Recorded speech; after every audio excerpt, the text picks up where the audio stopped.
everybody, and welcome to Macro Talk 2. Can you hear me? I hope so. Only got one microphone working right now, so hopefully you can. Otherwise it's going to be a very boring hour.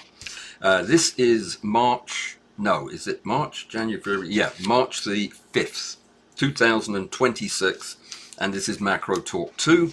Today we're talking about making an AI agent. Now, this is peripheral to macro photography, but less so than you might think. And I'll explain exactly what I'm talking about as we go through. Let me remind you first, Saturday, 10 o'clock in the morning until 11:30, after stack number 40. Believe it or not, 40 after stacks in a row.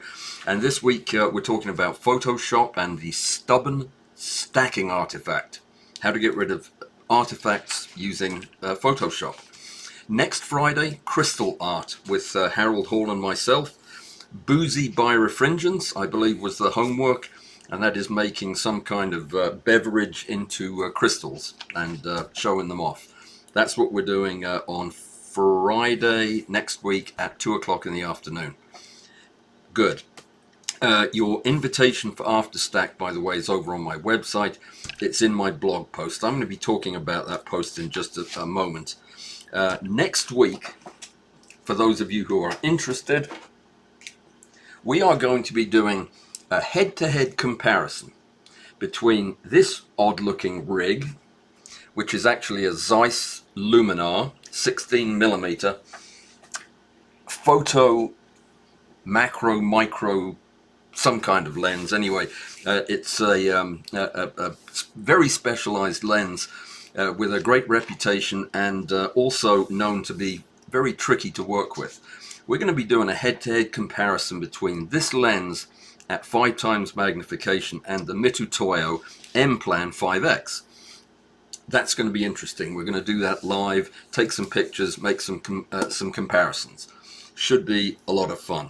The competition, a word about that. I was a bit disappointed in the number of entries this last time, and on Tuesday I did an informal poll to see if maybe people were ready for a break from the competition, and I gave several options of things that we could do. Go to every other month, for example. Split the competition between the folks that had won and folks that had not won in the past, and do them on alternating months. Several things like that. It was an absolute overwhelming vote that we just stick with the competition the way it is. And so I am. I mean, I'm just going to leave it the same way, and we'll just go from there. So for the month of March, the competition is impossible scale. That is a macro photograph at 1:1 or greater, so it's a full magnification macro photograph of anything you want that the judge will not be able to tell the scale. So it could be whatever it is, whatever it actually is in your macro photograph, or it could be an aerial photograph of a geological formation or whatever. Use your imagination, but the trick is here to present a photograph that could be any scale. You just can't tell. So by nature, it's going to be some kind of an abstract image. This will bring out the creativity, and I think we'll see some good pictures. So impossible scale. The details will be on the competition page of my website. I think that's everything that I wanted to tell you about. Yes, it is. So earlier this week, I published an article in my blog, and in it we described what artificial intelligence was and touched on the idea of what an agentic AI was, or what an agent. I'll describe what an agent is again in a minute, but an AI agent is different from a large language model or a chatbot, and I explained the difference between the two in this article, and I explored the concept of how a photographer might use these tools. But it's kind of vague because the article would have been very long. It was already quite long. I do encourage you to read it because it fills in the other half. Excuse me, I'm turning that heater off. It's getting warm in here. The other half of what we're talking about today, and that is making an agent. And they're not what you probably think they are. And they're not chatbots. They're something completely different. And I want to help you to understand that because you're going to be seeing these agents more and more in the world. They're already cropping up everywhere. And I don't know of any other macro photography site that is getting ready to start using one, but they will, I'm sure, eventually. So today, what we're going to do is not repeat what I already put in the article. You can read that at your leisure, but I am going to help you understand what an AI agent is, what it does, why I have chosen to have one, and answer a bunch of questions that I think you might have about them. Okay, fair enough. So what we're going to start out by doing is the article, as I said, discussed AI, what an agent is, and why a photographer would use it. In today's stream, we're going to talk about how a content agent is made. And I call it a content agent because that's what I'm using mine for. It's really just an agent. An agent is unlike a chatbot, which answers questions. Basically, you give it prompts and it gives you responses. It does so on the basis of understanding language in a way that really has nothing to do with understanding the underlying concepts. The chatbots like whatchamacallit, ChatGPT. I keep forgetting the name of that thing. Chatbots don't actually understand the content they're talking to you about. They don't understand anything. They are machines that are basically giving you the most probable answers to your prompts based on their knowledge, or beg your pardon, they're having learned from everything that human beings have written in the past. So they put together a plausible answer. They always sound believable. And that is a very different thing than an agent. An agent is able to take a task, break it down into subtasks, actually perform actions to reach that goal and to iterate within that. And I'll explain all of that as we go through. So it's the core idea then is I'm going to introduce you to a concept that's not really about artificial intelligence. That's not what this thing is. The agent is more about organizing a body of knowledge. And that's the key here. This is all about organization and retrieval. That's how I'm going to be using this thing on my website. So the real problem that my agent is going to solve is nothing to do with creating new knowledge. It's not a place that you will go to ask a question and get clarity on something you don't understand. It is a way for you to find something that has already been put into the knowledge body, so to speak. So over time, and that's going on 8 years now, my archive of past information, be it in the form of videos or lectures or talks given to camera clubs, articles I've written, whatever, live streams, blog posts, demonstrations, conversations, interviews, all of these things have created a mountain of information that is all mixed in together, basically. Or at least it's hard to find. And part of that is because of my decision to be witty in my title creation. I made a lot of titles that are quite impregnable. They make no sense unless you have my sense of humor, which nobody does, which is a good thing. So the problem then is, how do we turn this massive pile of information into something that can be searched, summarized, reformatted, and connected together into new versions of the same material. That is what this agent is going to do. It's a navigation system, an interactive map, if you will, of everything that I have done in the past on this website, in my company. All right, so let's talk for a minute then about what a content agent is architecturally as opposed to what a chatbot might be. So it consists of a knowledge corpus. That's at the heart of this whole thing, is a body of knowledge that has not just been thrown into the mix randomly, but it is everything that I have done that has been cleaned and sorted through and properly labeled and put into this repository of knowledge. And it's very specific the way it's put in there. There's a lot of emphasis on dating it correctly and making sure that everything that's in there is where it needs to be so that it can be rapidly retrieved. So I'm making a clean, well-organized repository of source information, and that's going to be what the machine uses to answer the prompts that you're going to put in. Now, the other component, or one of the other components beyond the corpus of knowledge, is a system for retrieving specific pieces of knowledge from that corpus.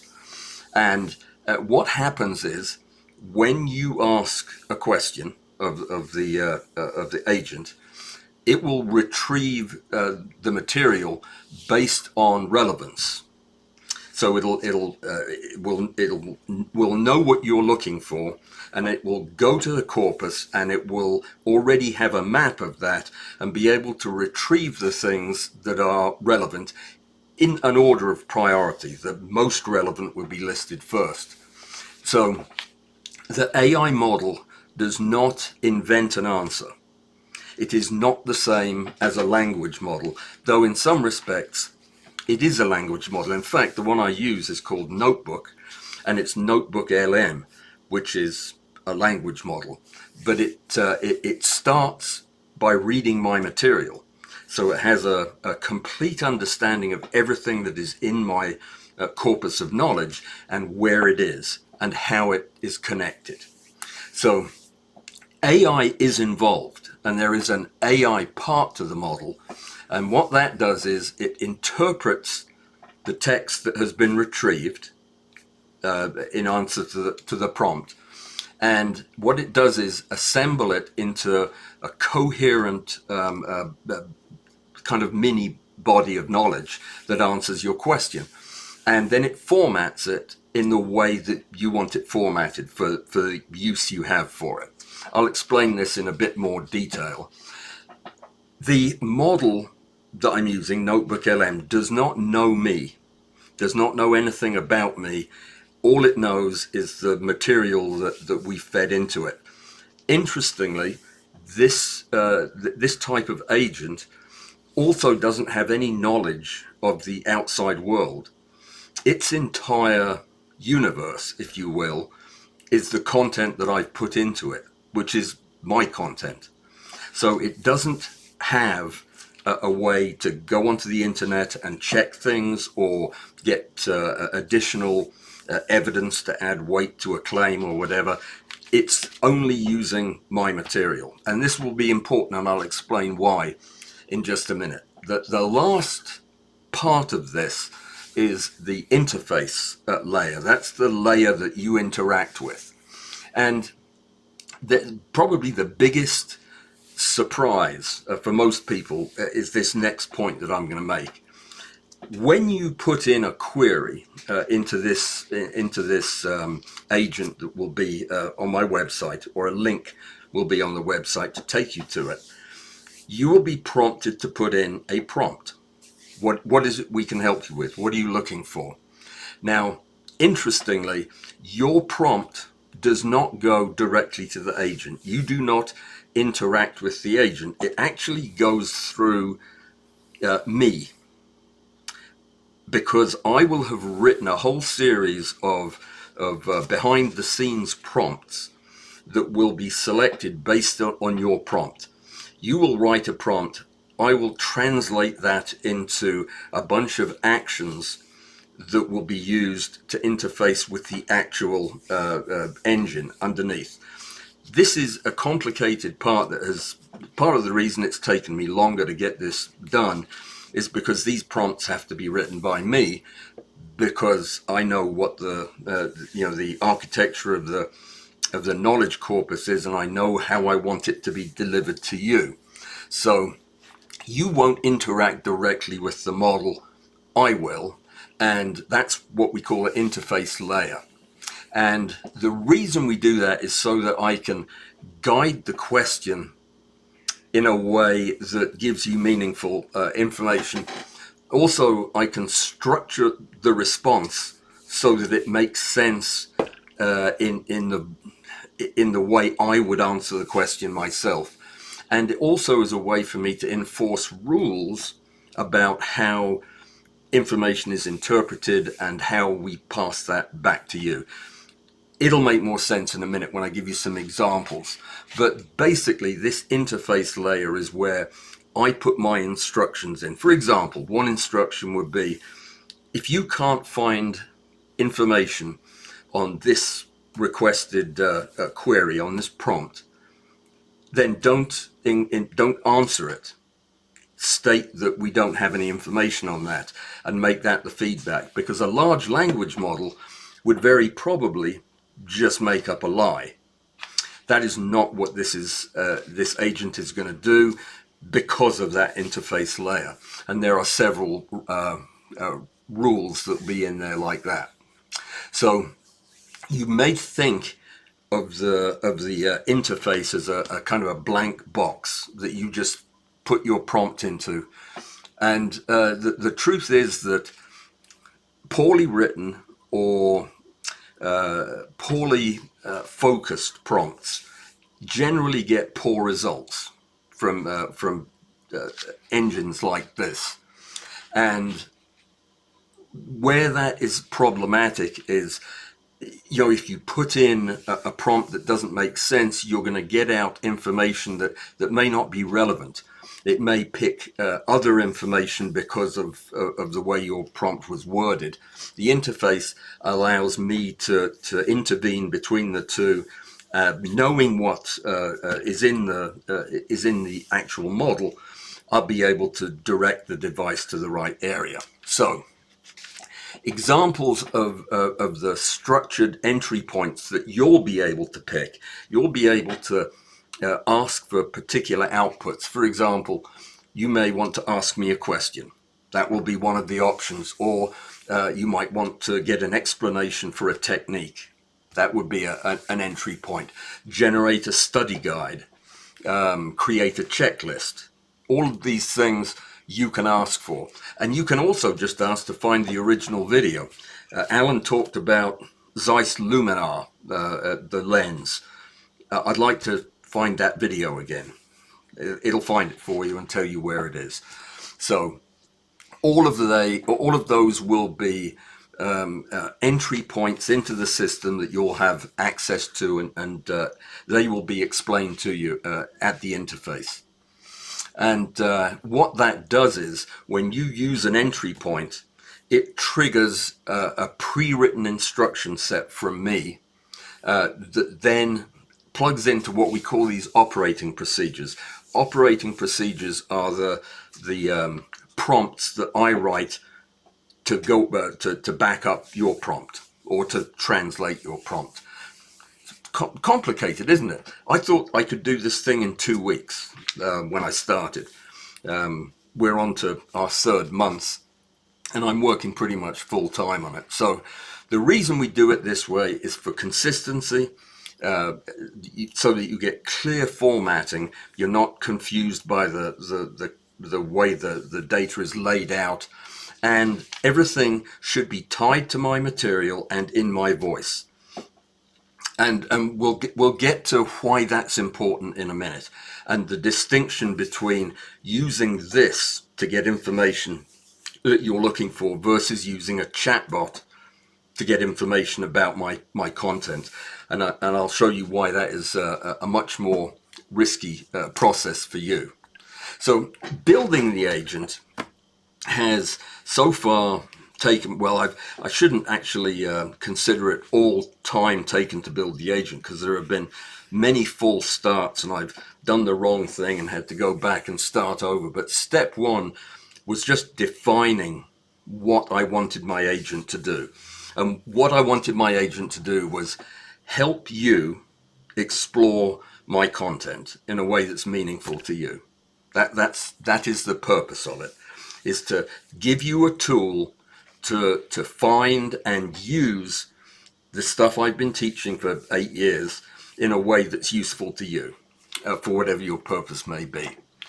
Step two was to assemble this corpus of knowledge, which in my case is hundreds of videos, hundreds of live streams, interviews, discussions, articles. All of these things had to be in a particular format. This is very important. Garbage in, hallucinations out. When you do not properly organize and format the content that goes into an agent like this, what you end up getting is undesirable outputs. So it's very important that the content go in cleanly and in the format that is expected, and it takes time.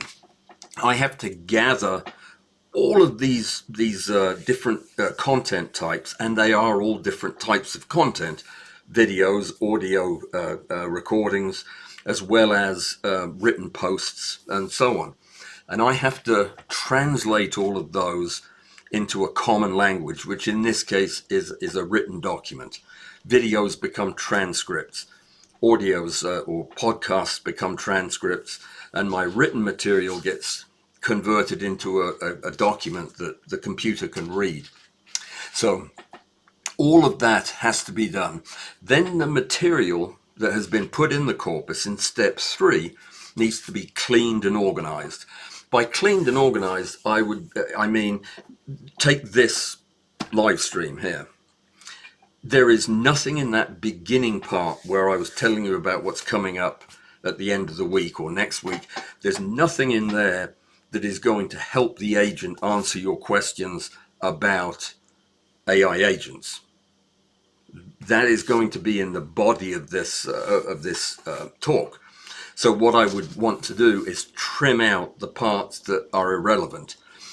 It's not that the agent wouldn't be able to extract the information.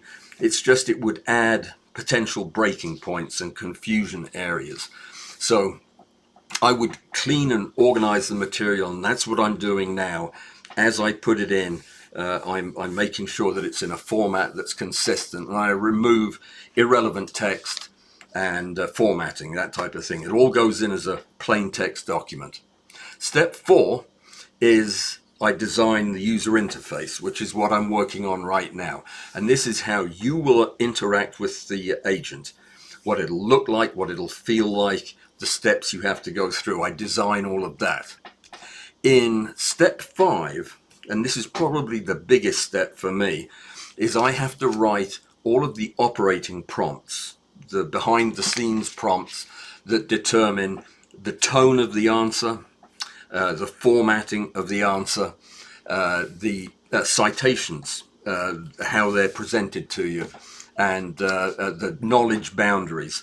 I have to set boundaries beyond which we won't be able to retrieve material, and I won't speculate or make stuff up. So all that has to be written down in formal rules for the agent to follow. That was step 5. And step 6, which we hopefully will be starting next week, will be sending this out to a bunch of people to test it, beta testing. Once all of that information is loaded into the system, a group of regular humans, you guys, will test it. You'll ask it to find stuff for you and give you slideshows or podcasts of the material in the format that you want it. And you will give me feedback as to how that's working. We'll fix anything that needs to be fixed and refine the system so that it's ready for the bigger you to use. And, it's fairly sophisticated, the testing. There's a lot of stuff we're going to look at. So that's the whole process. And the next thing is you get it and use it, and we go from there. It involves a lot of upkeep, and there's a lot of maintenance that goes into keeping this thing operating and useful, because there are several kinds of drift that can happen over time. I don't think we'll get to that right now, but it is in my article. So why would I create a body of macro photography knowledge using only my material? This was probably the number one reason I didn't do this any earlier than I did, because I couldn't get over this feeling that somehow by putting out an agent that would give people only my opinion on things seemed very conceited and inappropriate, because I am one macro photographer, one macro photography teacher in a world full of them. Well, there might not be that many, but I respect these other folks and I respect their opinions, and they do things differently from me. And that's important. If you're trying to educate yourself on macro photography, then you should pay attention to what other photographers are doing and what they're teaching and what they're saying. So there are 3 points here when it comes to why it's just my material. The first one is responsibility. I can only stand behind what I have taught. So if I was to, say, blend my material with Stuart Wood's, for example, I cannot put that into this agent and offer it to you with the same assurances that I could if it was just my material. I can only vouch for my own material, is what it comes down to. I cannot curate the work of other photographers because I don't know their work like they do, and I do things differently. So consistency is the second reason. Getting educated about photography has many different approaches to the same thing. You're going to hear different descriptions on how to diffuse light or how to use camera settings, and they're all legitimate. I have no reason to believe they're not. It's just that there are some of them that I choose to use and other photographers choose others. So if we were to blend together the opinions of a bunch of different photographers, then what you would get would be kind of a diluted or a confusing response to your question. What is the best way to diffuse light on a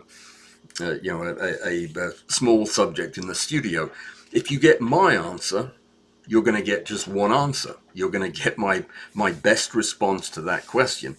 But if there are 4 photographers in this agent or being represented by this agent, you could get confusing, internally conflicting information about how to do that, and that wouldn't help you very much at all.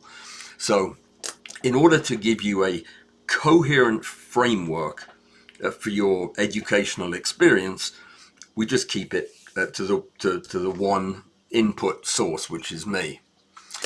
Out of respect for my colleagues, and I do respect my colleagues, I don't want to risk any misattribution or any misinterpretation of their comments or thoughts or ideas, or distortion of their ideas by putting it into my agent. In other words, they've worked hard on their corpus of knowledge. I don't want to do anything to that that could damage their work or their reputation. So out of respect for my colleagues, that's why this is just me. And if you limit the corpus of knowledge in an agent like this to just me, almost all of the potential problems go away, and it makes it much more simple. So this agent does not represent every bit of knowledge about macro photography. It's not supposed to. It's not designed to. What it does is it simply helps you navigate through my contribution to this body of knowledge, for good or bad. That's it. It's a way for you to find your way around in my work. So a little bit about the distinction between the different types of photographic knowledge and where it comes from. There is expertise, there is authority, and experience.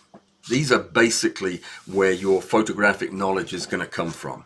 Now, authority is the kind of information that we get from the science world or from engineering, and oftentimes it's involved in physics and math, but it gives you the backbone to the knowledge that you're learning. Optics, for example, that is a kind of knowledge of photography that comes from authority, and we accept that because the people who are giving it to us are degreed, they have studied for this, and they're coming from a place of authority. That is not where I'm coming from as a macro photographer. In my case, it will be more experiential, but I'll get to that in a second. The second kind of knowledge is expertise. That's when you have somebody, take Rick Littlefield, who is expert in many things, but he is truly expert in managing this massive forum that he runs, the biggest macro photography forum in the world. That is an area of expertise, and he is a highly skilled practitioner, and what he says carries the weight of that expertise. Then there is experience, which is, I think, where I fit in. This is photographers who've done all kinds of experiments extensively with their photography, and what we do is we share our experience with other people. And that's basically what I do on this channel. My knowledge of macro photography is experience. What I share with you is my experience.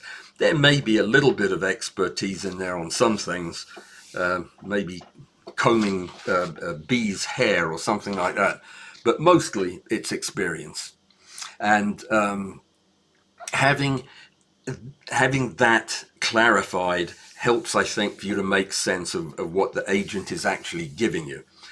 Now, one of the things that immediately came to my mind as I was thinking about building this agent was, if I have an interface between you and the agent, it kind of requires that your input into the system needs to be translated into some finite number of operating principles in order to get the answer that you need. That kind of demands that there be exceptions to that rule. There are going to be questions that you ask that can't be answered using the operational prompts that I put in. And this is important. What happens with edge cases is what we call them. They're cases at the edges of the rules that may not fit in neatly to how the thing is designed.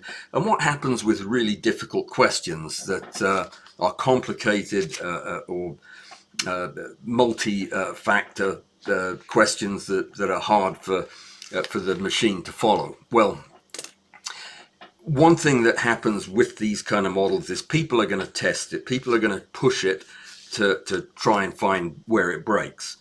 And that's fine. That's curious people are always going to do that with a new product like this. So you are going to ask some questions that are going to fall outside of my archive of knowledge. Stuff I've never talked about, stuff I've never done a presentation on, maybe something I did a video on.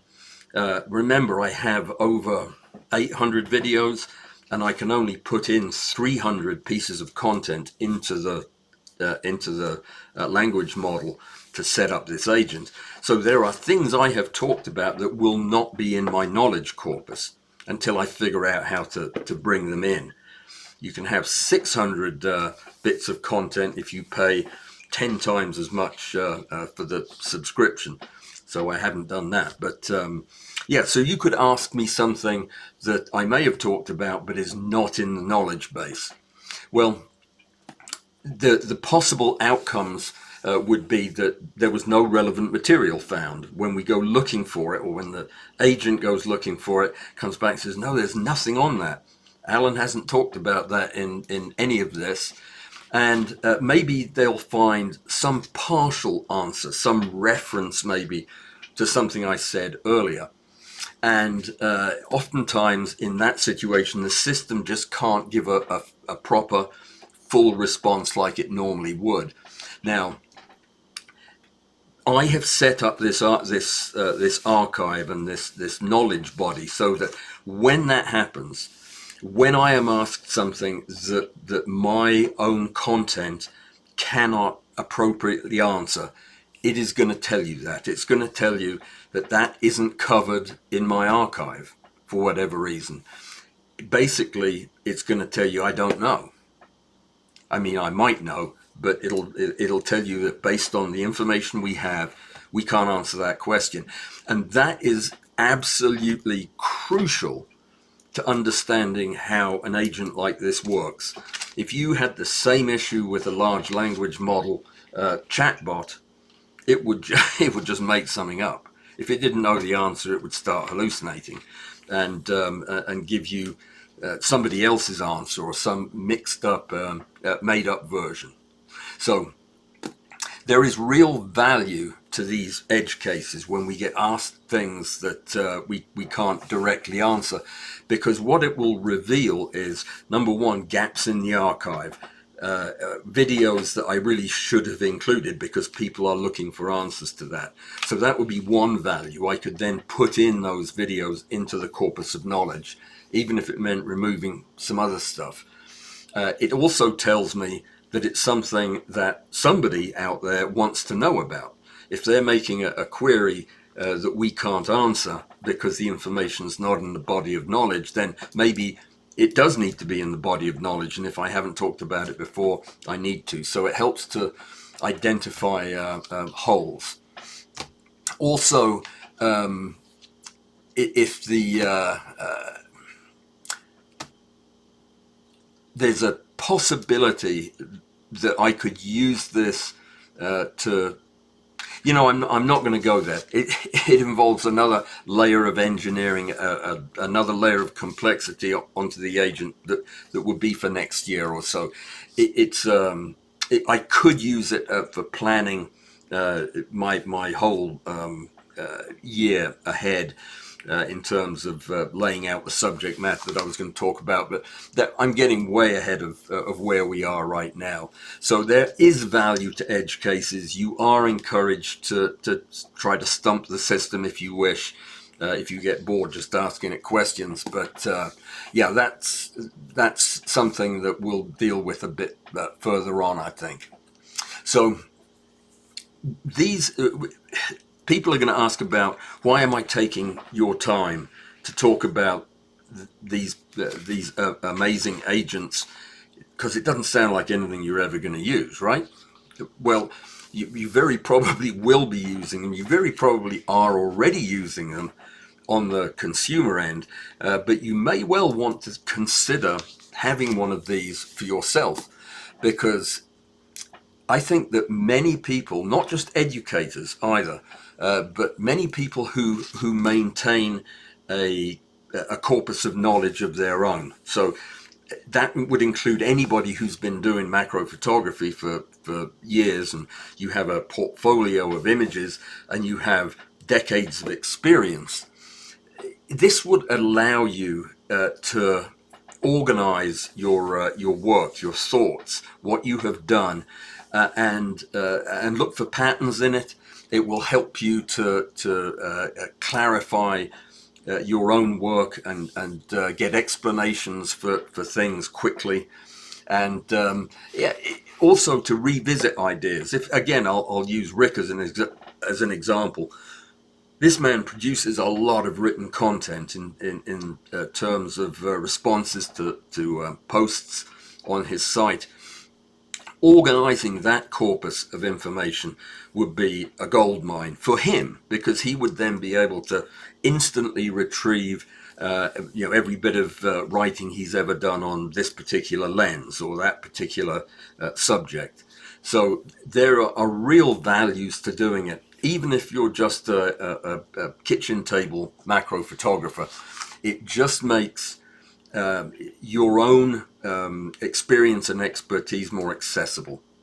So it's all useful stuff, and certainly you're going to see new and entirely different models appearing, next week probably. These things are changing so fast, and that's part of the charm of them for me. It's very interesting stuff.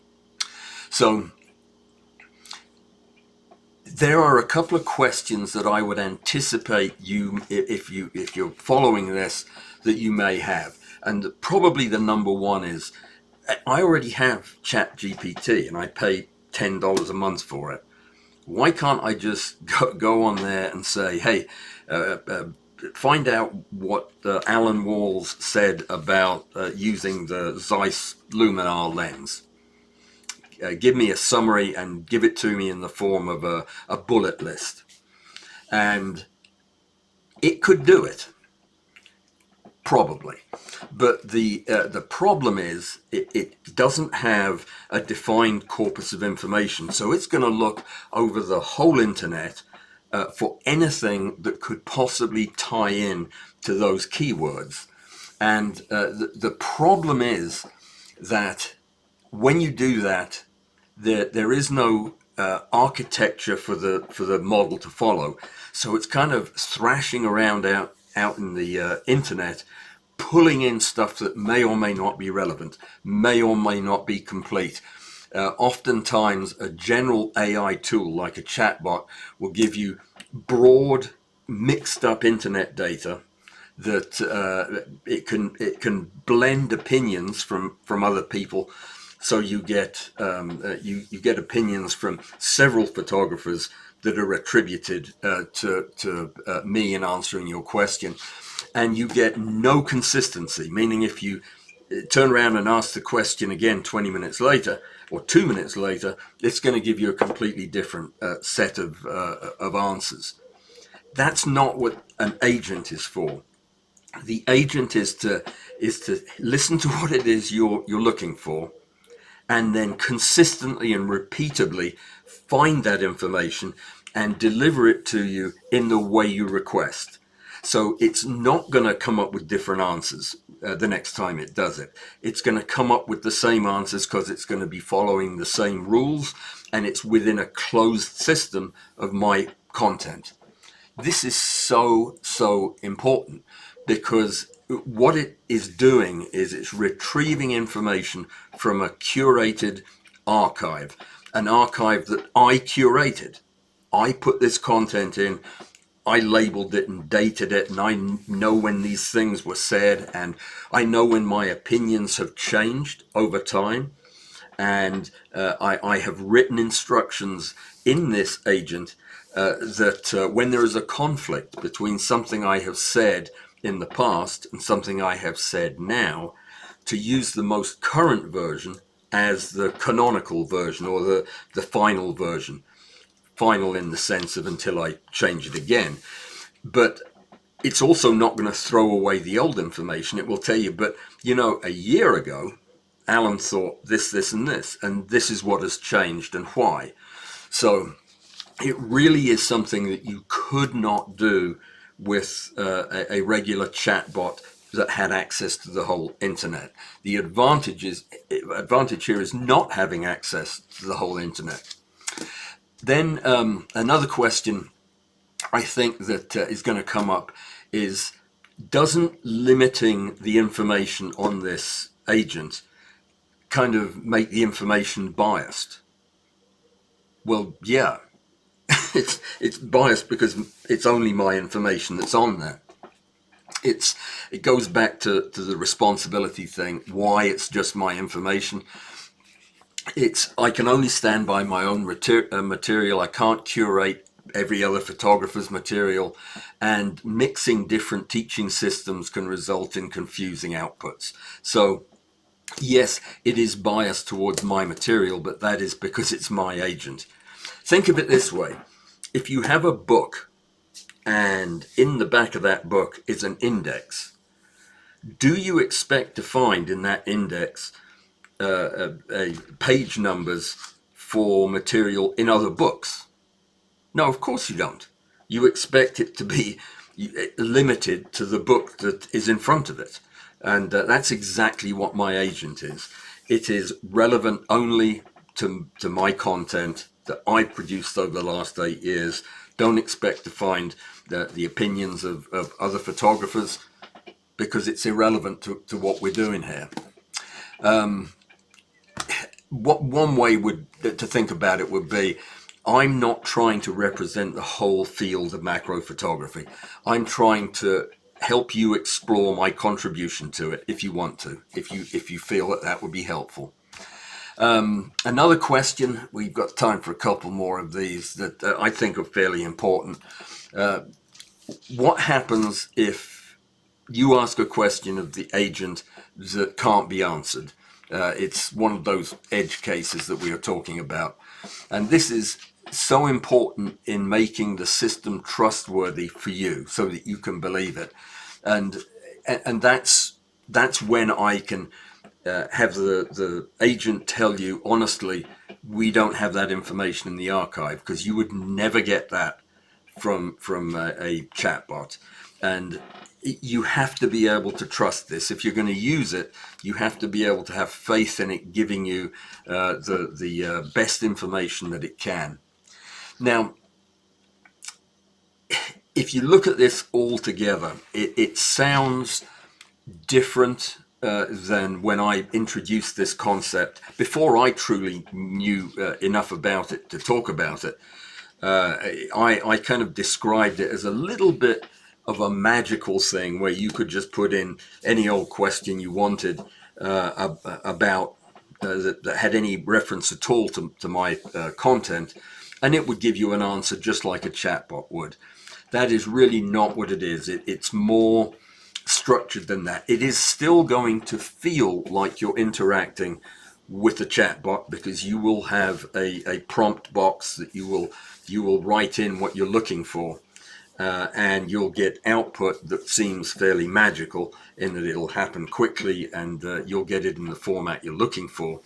But it's not quite as mysterious as the way that the chatbot works.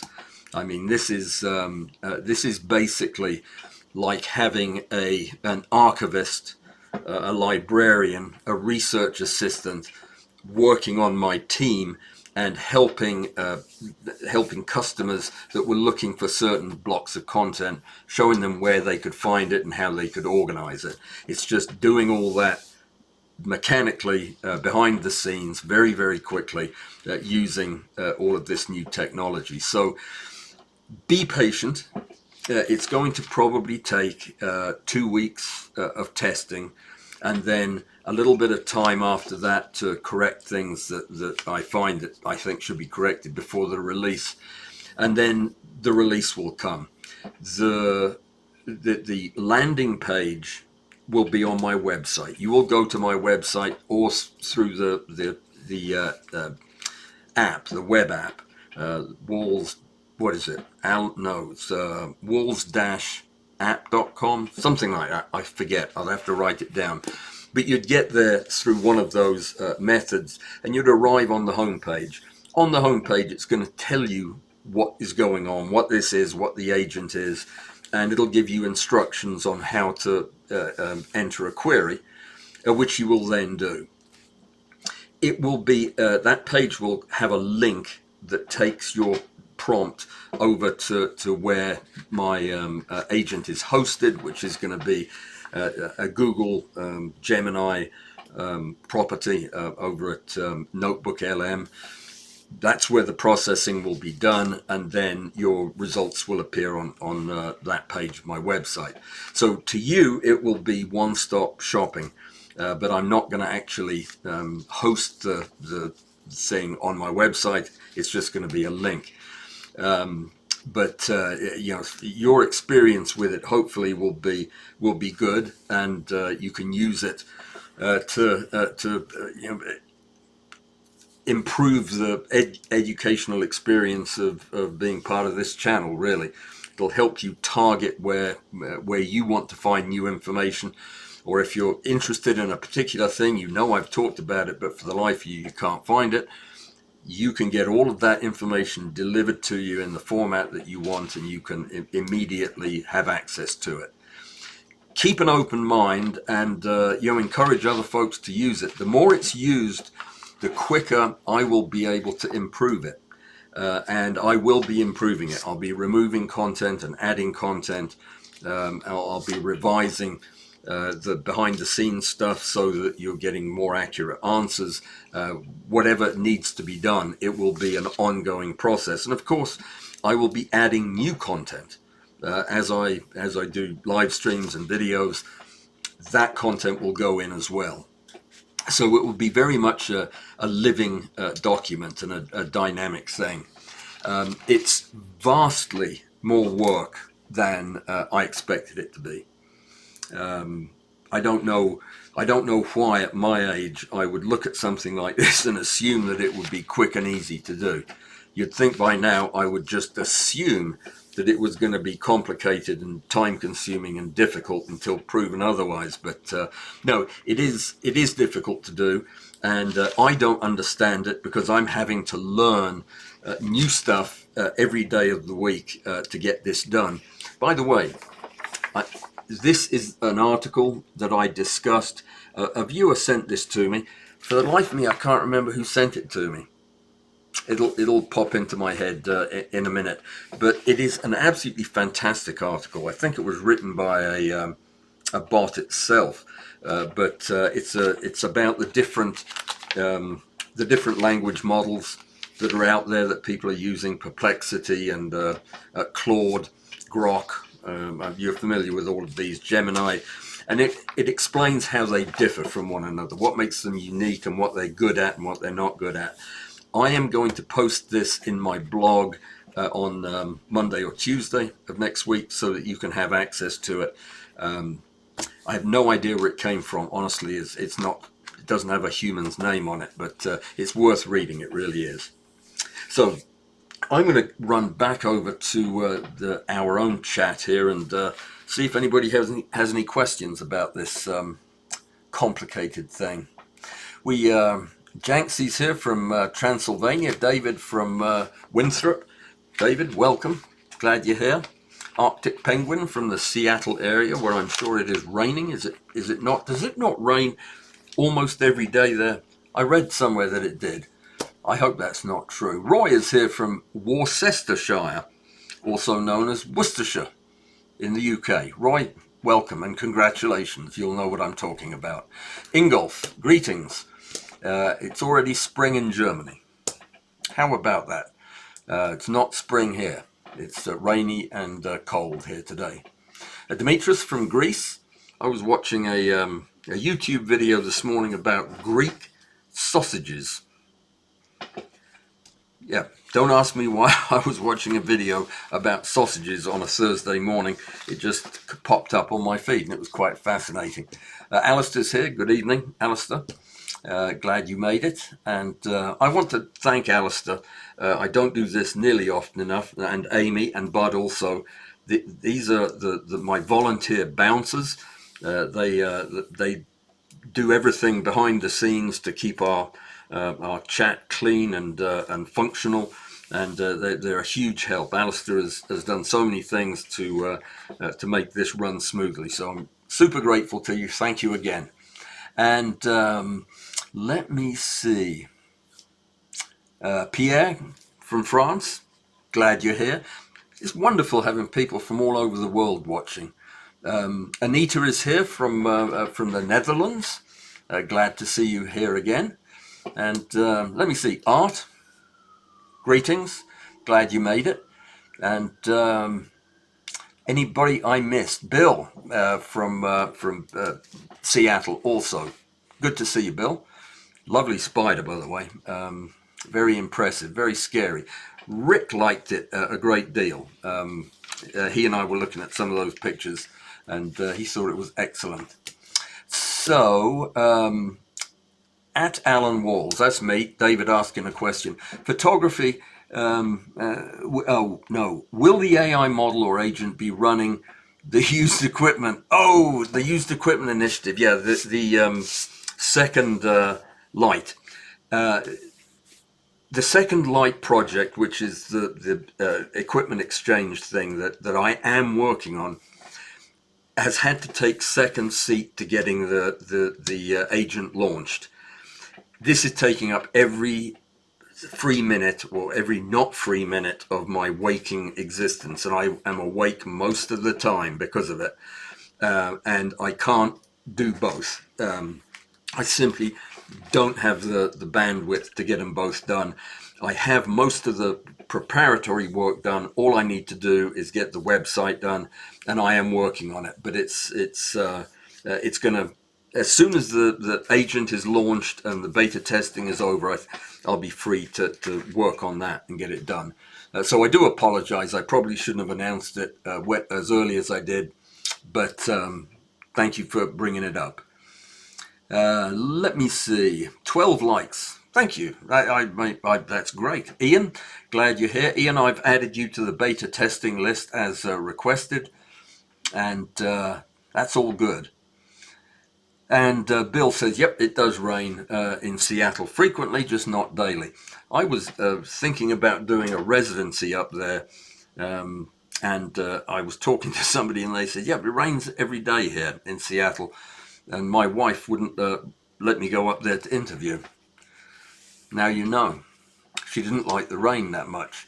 I would say hi to our Russian guest, where it's midnight right now, but I cannot even begin to read your name. It's in Cyrillic, and I don't read that, unfortunately. Maybe I should learn. And I've addressed, I think, the used equipment site, and let me see. Greetings to UAE photographer all the way from Abu Dhabi in the United Arab Emirates. Good to have you here. And Anita, just finished a couple of courses about MS Copilot. MS Copilot is another really good agent builder. That's more of a coding a coding platform. Have you guys been keeping up with the whole idea of autonomous coding bots like OpenClaw? I'm not going to talk about that on here because that really, I think, is outside of the realm of interest to most photographers. But if you haven't been keeping up with it, do some research on OpenClaw. It'll scare you to death what these autonomous coding robots are doing already. Yeah, don't get me started. I guess I am already started. Trilobite Pete, lots of thumbs up. Excellent. Don't know what that don't know what the thumbs up mean, but it all looks very positive and encouraging. Anita bought a book called Copilot for Dummies. That would be the level I'm at, or a little bit below dummy, I think. But okay, Arthur's leaving, which must mean it's time for me to shut down the shop, which I will now do. Thank you very much for coming. I do apologize for the kind of technical nature of this week's discussions. I know this isn't everybody's cup of tea. I just thought it was timely and relevant that we talk about it. I'm not going to talk too much about it as the model comes out now, as I've done this. Of course, this conversation will be in the archive, so if you want to hear about it, you can go in there and ask the robot, and then we'll tell you. So that's it. Have a great weekend. Stay safe, stay warm, stay dry, wherever you might be. Of course, you guys are all in in pleasant parts of the world where it's not rainy and cold like it is here. So I will see you next week. If you have any suggestions for live stream topics, let me know. And don't forget, the competition for March is Impossible Scale. Is that what I called it? Let me double check so I get the name right. Was it Impossible Scale? Yes, Impossible Scale. So the goal is a nice macro photograph that the judges can't tell whether it's a tiny thing or a massive thing. Use your imaginations. Get creative. Guys, have a great one. And thank you so much for coming and supporting the channel. And we'll get back to photography next week. Test that Zeiss Luminar. That's going to be fun. See you then. Take care and be well.